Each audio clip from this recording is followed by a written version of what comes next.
అందరికీ నమస్కారం. నిన్న రాత్రి ఢిల్లీలో చూసినటువంటి స్టూడెంట్స్ కోసం చేస్తున్నటువంటి ప్రొటెస్ట్ పేరు మీద ప్రధానమంత్రి అఫీషియల్ రెసిడెన్స్ని ముట్టడి చేయడం, మీడియా పర్సన్స్ని, గ్రౌండ్ రిపోర్టర్స్ని, సెక్యూరిటీ పర్సనల్ని, పబ్లిక్ ప్రాపర్టీని దాడి చేయడం ఏదైతుందో దీన్ని తీవ్రంగా ఖండిస్తూ ఉన్నాం. మీడియా అనేది ప్రజాస్వామ్యంలో ప్రభుత్వాలకు ప్రజలకు మధ్యలో ఒక మాధ్యమంలాగా పనిచేస్తూ వాస్తవాలను ప్రజల దగ్గర తీసుకుపోయేటువంటి ఒక ప్రయత్నం చేస్తుంది. అటువంటి మీడియా మీద, మీడియా పర్సనల్స్ మీద దాడి చేయడం, మహిళా రిపోర్టర్ల మీద కూడా హెకల్ చేయడము, వాళ్ళని హ్యూమిలేట్ చేయడము, వాళ్ళను ఫిజికల్గా మొలెస్ట్ చేయడము, జర్నలిస్టుల మీద దాడులు చేయడము, బాడీగా ఇంజురీస్ చేయడము, సెక్యూరిటీ పర్సనల్స్ మీద దాడి చేయడం ఏదైతే ఉందో ఇది ప్రొటెస్ట్ కాదు, ఇది డెమోక్రసీలో చెల్లదు.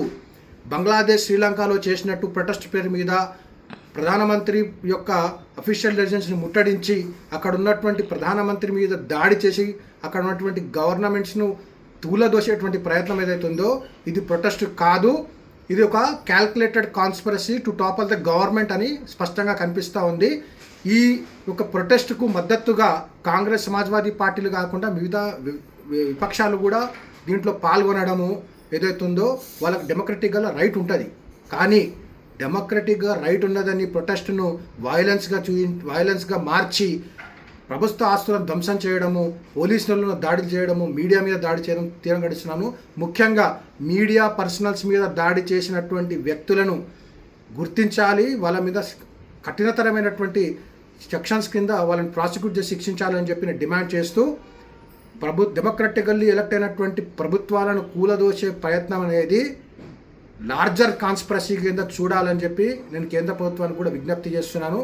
ఎవరెవరైతే ప్రత్యక్షంగా, పరోక్షంగా దీంట్లో మద్దతు పలకడమే కాకుండా దీంట్లో పాల్గొన్నారో, దీనికి ఫండింగ్ ఎవరిస్తున్నారు, ఇది ఏ కాన్స్పిరసీస్ ఉన్నాయనేది ఇంటర్నేషనల్ లెవెల్లో ఉన్న కాన్స్పిరసీస్ కూడా గుర్తించాలి, వాళ్ళకు తగినటువంటి పనిష్మెంట్ ఇవ్వాలని చెప్పి కేంద్ర ప్రభుత్వాన్ని విజ్ఞప్తి చేస్తూ మీడియా మీద జరిగినటువంటి దాడిని తీవ్రంగా ఖండిస్తున్నాను.